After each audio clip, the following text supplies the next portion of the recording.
अस्सलाम वालेकुम नाज़रीन, आप देख रहे हैं उर्दू क्रॉनिकल और मैं हूं हमाद सईद। आज हम एक ऐसी जगह मौजूद हैं जहां पर एक अंदुनाक वाक़या हुआ और 3 अफराद अपनी ज़िंदगी की बाजी हार गए। ये वाक़या उस रोज़ हुआ जब पूरी दुनिया की क्रिश्चियन बरादरी ईस्टर की खुशियाँ मना रही थी और ईस्टर का त्यौहार था। और उस दिन एक ऐसा नागहानी वाक़या हुआ कि एक शख्स ने अंदर आके अपनी मंगेतर को कत्ल करने के चक्कर में उसके भाई और उसकी भाभी को कत्ल कर दिया और अपनी मंगेतर को गोलियां मारकर उसको शदीद ज़ख्मी कर दिया, जो कि अभी तक ज़िंदगी मौत की कश्मकश में मौजूद अस्पताल में मौजूद है और कोई मालूम पता नहीं कि वो कब अपनी जान की बाजी हार जाए। इस वक्त हम उसी जगह मौजूद हैं जिस घर के अंदर ये कत्ल हुआ है। हम आपको दिखाते हैं कि ये वारदात कैसे और कहाँ से शुरू हुई। आइए।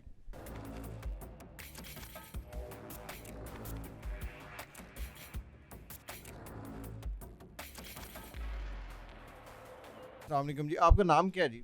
इरफान है। इरफान, क्या हुआ था, वाकया कैसे हुआ, ये शुरू कब से हुआ और कितने अरसे से ये चल रहा था? ये एक रिश्ते की बुनियाद पे हुआ था कि रिश्ता हुआ था, रिश्ता तोड़ दिया था। आपकी सिस्टर का क्या नाम है? नाजिया। नाजिया। अच्छा, नाजिया से रिश्ते का मामला था। हाँ जी, रिश्ते से मामला था। अच्छा, तो रिश्ते ना करने की वजह ये थी, आपने इनकार किया रिश्ते। इनकार किया था। अच्छा, ये रिश्ता करवाया किसने था? ये 3-4 साल से इसके भाई और भाभी से सलामत थी। अच्छा, 3-4 साल से रिश्ता मांग रहे थे। भाई का क्या नाम है इसके? नज़ीर था। नजीर साहब। हाँ जी। अच्छा, ठीक है।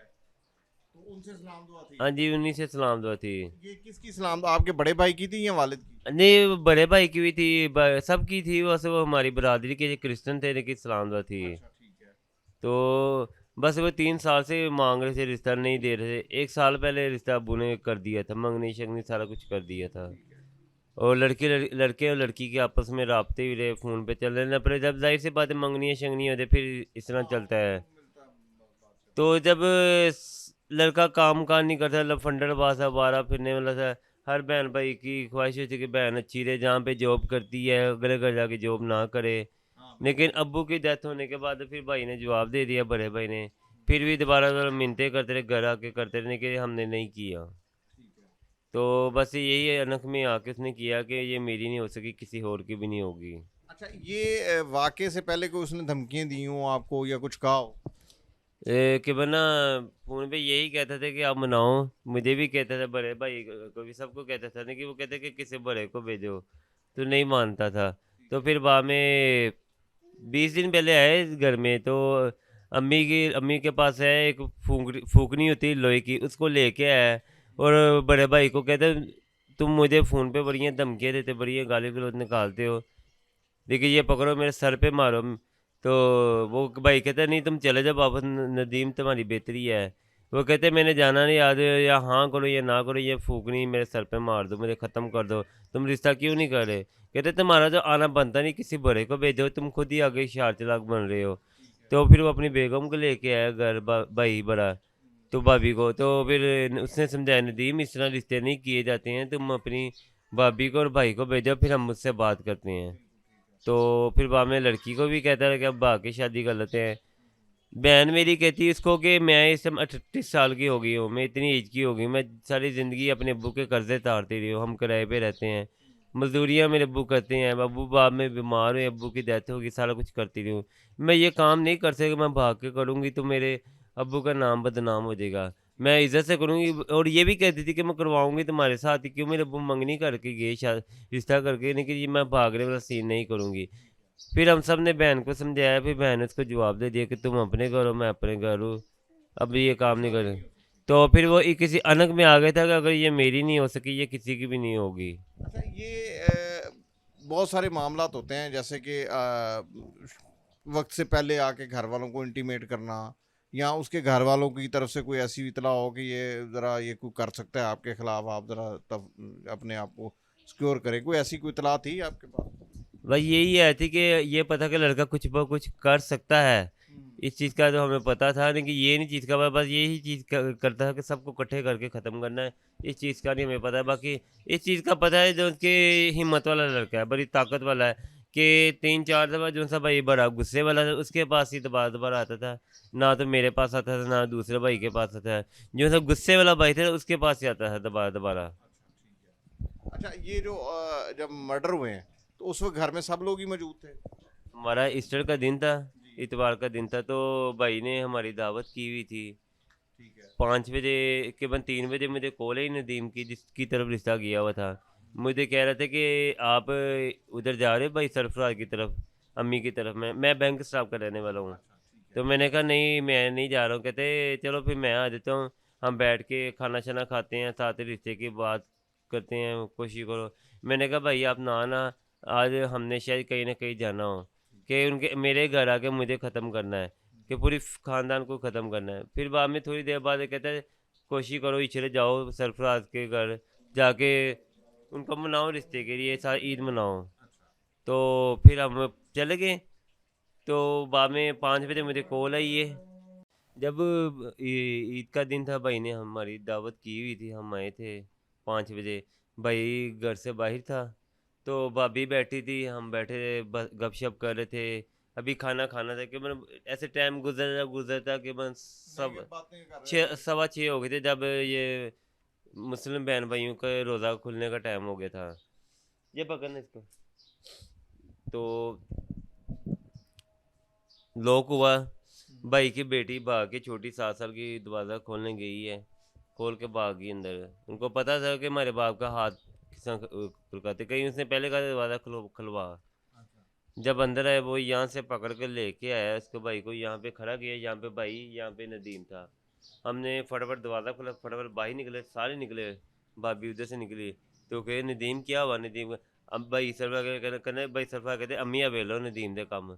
ते नदीम अम्मी कहनी नदीम छड़ अंदर आ, कहना मैं अज अंदर नहीं, अज मैं सारे ने मारने, कहने अंदर आ। उन्हें कहा नहीं। पिस्टल ऐसे जब पता नहीं यहाँ पे लटकाया हुआ था, निकाला ना, मैंने भाग के पहले नंबर पर मैंने पकड़ने लगा, उसने मुझे ऐसे धक्का पिस्टल को पकड़ने लगा। पकड़ना, उसने मुझे धक्का मारा, मैं इधर गिरने लगा, मुझे यहाँ पे मारा। ऐसे जैसे मेरी बाजू साथ है नहीं, जैसे मुझे लगा मेरी बाजू उतर गई है। ऐसे खून की गोली चलाई। खून निकला, जैसे टूटी चलने लग पड़ी। जब दूसरा स्टार्ट करने लगा ना, मैं साइड पे भाई निकल गया, दरवाज़ा बंद कर लिया। उसको भाई को दरूता दरूता उसको वहाँ में लेकर धक्के मारता रहा। मुझे कहता है बगैर था मैं तेरे बात पूछना, पहले मैं इनू ख़त्म कर ला। भाई को इधर फैर मारे, मैं वॉशरूम में खड़ा, टूटी की तरह खून निकल रहा था। जब भाभी को मार के ना नाजे का उधर गया ना, जब मैं बाहर निकल, पहले मैंने सोचा उसको जाके पकड़ तो कोई चीज़ मारता, फिर मैंने कहा अंदर गया उसने मुझे मार देना है। बाहर जब भागा ना, बाहर वाम ने मुझे फिर अंदर नहीं आने दिया, तो ना वाम कोई अंदर आई है। अच्छा, उसने जब दो मर्डर कर लिए हैं यहाँ पे, हाँ जी। तो बाकी यानी कि एक तो आपकी भाभी को कत्ल कर दिया, हाँ जी। एक आपके भाई को कत्ल कर दिया। हाँ जी। अच्छा, आप ये बताएं कि उसके बाद उसने आपकी बहन को अंदर आके मारा? नहीं नहीं, बहन को बाहर ही मारा है, बाहर। बहन बाहर बाहर मारा हाँ उसको? जी, बाहर ही मारा दो है। गोलियां मारी हैं? हाँ जी, गोलियाँ अम्मी को मारने लगा था, नहीं कि मेरी बहन ने कहा कि तुम्हारी दुश्मनी मेरे साथ है। ठीक है। फिर अम्मी को नहीं कुछ कहा था अम्मी को उसने। कुछ नहीं कहा, ठीक हो गया। तो ये जो भाई अच्छा, ये जो भाई मर्डर हुए उनका नाम क्या है? अब सरफराज है, और अच्छा। भाभी का नाम है रज़िया, और जो सी सीरियस है वो नाजिया है। नाजिया सीरियस है। अच्छा, तो जो जिसने जब कत्ल किया उसने, तो उसके बाद उसने किसी और का पीछा किया, आपके पीछे आया या किसी और के पीछे गया? मेरी बेगम को ढूंढते रहा, बच्चों को नहीं उसने कुछ कहा। 5 मिनट मेरी बेटी के पास बैठा रहा कि इसकी माँ। कत्ल करने के बाद? हाँ जी। 5 मिनट मेरी बेटी के पास बैठा रहा कि माँ आएगी बच्ची को देख के रोके, यानी कि ये चारपाई के नीचे छुपी रही। फिर 5 मिनट के बाद उसने अपने आप को कत्ल कर दिया था। अपने आप को और कत्ल? सारी बच्ची मेरी सारी खून से भर गई थी। सही सही सही। अच्छा, ये कत्ल की एफआईआर जब दर्ज हुई है तो पुलिस ने किन किन को अब तक हिरासत में लिया है? अभी तक किसी को भी नहीं लिया, अभी आई हैं वो, उनकी लाश भी वो ले गए हैं, और अभी पुलिस हमारी बात नहीं कुछ सुन रही है। सही। एक दफ़ा आई है, सब कुछ लिख के ले गई है। अभी तक हमें ना कोई इंसाफ, ना कोई ऐसा अभी नज़र आया है। इधर का जो है नाज़म कोई बंदा नहीं है कि चले हम क्रिश्चियन हैं, इंसानियत तो लोगों में है नहीं, कि कोई अभी तक आया ही नहीं है। गरीब हैं, सारी ज़िंदगी कराओ पे धक्के खाए, पर किसी के साथ गलत नहीं किया। सही एक रिश्ते ना होने की बुनियाद पे इसी तरह हमारी भाई और भाभी की जान चल गई है। सही। अच्छा, ये आपका जो जो घर किराए पे है, तो इसमें आप तो यहाँ पर नहीं रहते, तो ये किराया वगैरह आपके वालिद साहब जो फौत हो गए हुए हैं, तो किराया वगैरह कौन देता है? घर का किराया मेरा भाई मजदूरी करता था, भाभी स्कूल में। हाँ जी, और भाभी जो थी स्कूल में आया थी, और साथ बहन मेरी जॉब करती थी।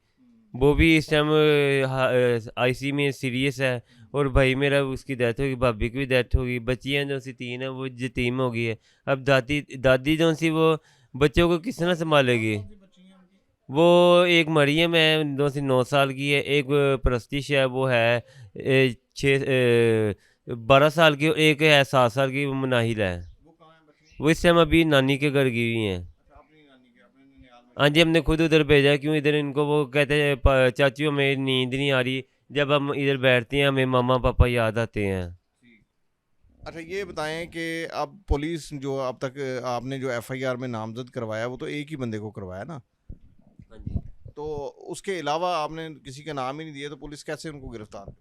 अभी तक मैं खुद मजदूर हो गया हूँ, हम्म, घर में बैठ गया हूँ।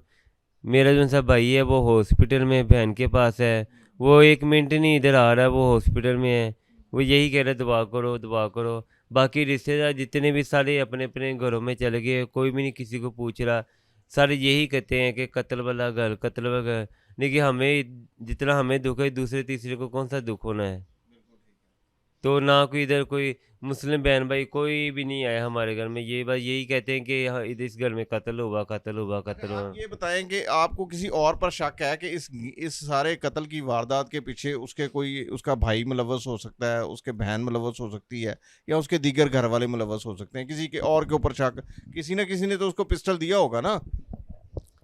ये जब सारा कुछ ख़त्म हो गया, पुलिस लड़के की बहन के घर के उसके घर से मोबाइल पर्स हुआ है बरामद। तो बहन को कुछ पता होगा, बहन को भी। तो ये एक बंदे का नहीं काम नहीं है, ये 2-3 बंदों का काम है। और एक बंदा इतना काम नहीं कर सकता, वो ऐसे जैसे कोई पहले से ही वो ट्रेन शुदा बंदा था। अच्छा, ये बताएं कि उसकी बहन तो मेरा ख्याल है घर छोड़ के भाग गई है, यानी कि वो नाले पे, गंदे नाले एलओएस पे रहते हैं, तो वो वहां पर तो उनका ताला लगा हुआ है। ज़ाहिर सी बात है, अब उनको अपनी जान प्यारी है। बहन को पुलिस पकड़ के ले गई थी, अब छोड़ दी है। अब ज़ाहिर सी बात है वो उन्होंने गैब होना ही होना है। ठीक है, सही। तो आपने किसी और पे शक का इजहार नहीं किया? शक तो बड़े पे है, लेकिन ये कि जब भाई आएगा तब भी सारा कुछ ही होगा। तभी होगा। ठीक है। बेगुनाह किसी का नाम लेना भी नहीं, जो से हैं वो, जब भाई आएगा फिर ही सारा कुछ ही होगा। अच्छा, पुलिस ने आपसे दोबारा राब्ता भी नहीं किया अभी तक? पुलिस एक दफ़ा यही है जिस लिख, दिन मर्डर हुआ है। उसके बाद एक दफ़ा आई है लिख पत करके ले गई है सबके नाम। उसके बाद कहती है कि जब ये मामला ठंडा होगा फिर आपको भी बुलाएंगे, उनको भी बुलाएंगे। अभी देखो कोई इंसाफ नहीं, कोई ऐसा है ही नहीं है। अच्छा, पुलिस के हवाले से आप हुकूमत पंजाब से क्या कहना चाहेंगे? आपको इस वक्त किस चीज़ की ज़रूरत है कि हुकूमत पंजाब से आपका पैगाम पहुंचाया जाए कि हुकूमत आपके लिए क्या कर सकती जौन सी 3 बच्ची हैं जिनके माँ बाप की डेथ की यतीम हो गई हैं, किराए पे रहते हैं, तो इतने सालों से रहते हैं, अभी तक अपना घर नहीं बना सके मज़दूरियाँ कर कर के। वो बच्चियों के माँ बाप चले गए दुनिया से। अब यही गवर्नमेंट से अर्ज़ है कि उन बच्चियों को इंसाफ, और जो उनसे पढ़ी उनकी पढ़ाइयों के खर्चे जो भी है वो हेल्प करें। है?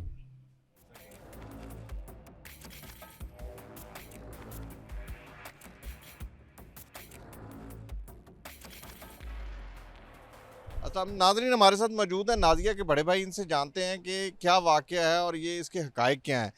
जी अस्सलाम वालेकुम। वालेकुम सलाम। ब्रदर, आपका नाम क्या है? अरशद। अरशद साहब, ये मामला जो है, ये मर्डर जब हुए हैं 3, और उसके बाद जब आपको इतला मिली है, आप वहाँ पर गए हैं, तो ये इससे पहले के हक़ाइक़ क्या हैं? आप क्या कहेंगे, इससे पहले क्या मामला थे जिसकी वजह से मर्डर हुआ? ये सर मॉडल जो है ना, हमने छोटी सिस्टर का रिश्ता किया था लड़के की तरफ। 1 साल पहले किया था। वो लड़का ना तकरीबन 5 महीने पहले हमारे अब्बू की डेथ हुई थी। उसके बाद क्या हुआ जी, लड़का दोनों नशा करता था, और हमने ना पहले 1 महीना पहले जवाब दिया अभी। तो उसके बाद उसने आगे तंग करना शुरू कर दिया लड़की को भी। तो बड़ा भाई आके मुझे बोलता था, यार उसको समझाओ यार, तुसी रिश्ता करवाया है, कि यार उन्होंने समझाओ। ठीक, वो हमारे पर भी इल्ज़ाम लगाता इसी बात का, यार कि उन्हें समझाओ। ठीक है। तो 1 हफ़्ता पहले वो घर में बड़े भाई को आके धमकी लगा के गया है। तो मुझे भाई ने कहा, यार ऐसे ऐसे मसला हो रहा है। तो मैंने कहा अच्छा यार कोई बात नहीं, मैं जाऊँगा उनके घर। मैंने उनके ना भाई को, बड़े भाई को, अजीज़ को, और उनकी जो भाभी, उनको बुला के ना घर, तो उनसे मैंने बातचीत की। मैंने कहा यार आपके आगे रिक्वेस्ट करता हूँ, मेहरबानी आपकी, हम माड़े बंदे हैं, हम पहले अब्बू थे पसली सह लेंगे, अब छोटी सिस्टर है, तो प्लीज़ आप ये ना कहीं और लड़के का कर दें। उसके बाद फिर कहा अच्छा ਅਸੀਂ ਨਾ लड़के समझावांगे कि ਤੁਹਾਨੂੰ दोबारा फ़ोन भी नहीं करेगा, ना तो ਤੁਹਾਨੂੰ लाहौर से नज़र आएगा। ठीक है। उसके बाद फिर मतलब कि हफ्ते की शाम को भाई मेरे पास काम पर आए हैं। तो मुझे कहते यार कल ना चर्च तो बाद ना तू मेरे को घर आना है, बच्चे लैके सारे बैठ के ना तो खाना शाना खावांगे, ठीक है। तो मैंने कहा अच्छा, मैंने ना अचानक ही मेरी बीवी ने कहा नहीं आज हम ना बच्चों को लेकर बाहर जाते हैं। जब हम 2 बजे घर से बाहर निकले हैं उसके बाद वो लड़का हमारी तरफ आया है। उसने आगे दरवाज़ा नॉक किया, हमें वो ना ऊपर वालों फैमिली से पता चला था कि यहाँ किसी ने बता दिया या ऊपर वालों ने बता दिया, हमें पता चला क्योंकि हमारे घर आया था, ठीक है। तो लेकिन हमें नहीं पता कौन था क्योंकि हमें इस चीज़ का पता नहीं था। उसके बाद कोई 6:30 बजे फ़ोन आया, गली हमारे जो इचरे वाला मोहल्ला है ना, वहाँ से किसी लड़के ने फ़ोन किया। मैंने कहा शायद कहते होंगे कि यार ईद मुबारक। तो मैंने फ़ोन, हाँ जी ईस्टर का। तो मैंने कहा यार मैंने फ़ोन क्या सुना, अभी थका हुआ हूँ, चलो रात को 8-9 बजे मैं कॉल करूँगा। उसके बाद मैं लेटने लगा, उसके बाद फिर फ़ोन आया मुझे एक और नंबर से। तो वो ना इरफान हॉस्पिटल में था उस वक्त। उस लड़के ने इरफान से बात करो, इरफान रो रहा था ऊंची ऊंची। तो मुझे कह रहा भाई वो नदीम आया है, उसने सबको गोलियां मार दी है। तो मैं तो यकीन ही नहीं कर रहा, मैंने कहा ऐसे किसी ने झूठ बोला मेरे साथ, ठीक है। उसके बाद फिर मैंने वो जो गली का फ़ोन आ रहा था मैंने उसको लड़के को फ़ोन किया। उसने कहा अरशद भाग जहाँ पर भी है जल्दी से इधर आ जा, इधर तेरे सरफराज भाई ने डेथ हो गई मौके ते ही, ते भाभी तेरी ने ते नाजिया नू ते इरफान नू हॉस्पिटल लै गए ने, ते जल्दी आया तेरी इत्थे बहुत ज़रूरत है। तो मुझे तो समझ, मैं तो कांपना शुरू हो गया। तो बहुत हमारे साथ ना एक बेइंसाफ़ी हुई है, हमारा खासा घर जो तबाह हो गया। हमारा क्या गुनाह था, किसी ने आके पूछा भी नहीं, किसी ने वो हमारे मसीह बहन भाई भी नहीं, कोई भी नहीं आया कि भाई कैसे हुआ क्यों हुआ। तो मैं बहुत, कोई हुकूमत की तरफ से भी नहीं आया, ठीक है। बस सारे हर बंदा अपना काम करी जा रहा है, बस देखते हैं तस्वीरें बनाई जा रहे हैं, पूछी जा रहे हैं क्या हुआ क्या हुआ। तो लेकिन हमारे दिल को भी तो आके पूछना, इधर हॉस्पिटल में छोटी सिस्टर दाखिल है। तो वो मतलब कि इधर भी वो 2 दिन पहले 2 दफ़ा पहले भी जो है ना उसकी एक दफ़ा फिर डेड हो जाती है, ठीक है। लेकिन हाँ जी एकदम से उसकी हालत ख़राब हो जाती है। फिर कभी ऐसे होता है कि वो हमें वो डॉक्टर उनके पास नहीं आ रहे, उनका इलाज नहीं कर रहे सही तरीके से। वो भी यही कह रहे हैं कि ये केस इस तरह का है, मतलब कि हमें बहुत ज़रूरत है ये मामला की ताकि उसका जल्द से जल्द ऑपरेशन हो। हम पहले बहुत दुखी हैं, ऊपर से डॉक्टरों ने 4 दिन हो गए हमें दुखी दिया कि भाग के ये ले आओ, भाग के वो कर लो, एकदम से डंडा चढ़ा देते हमें।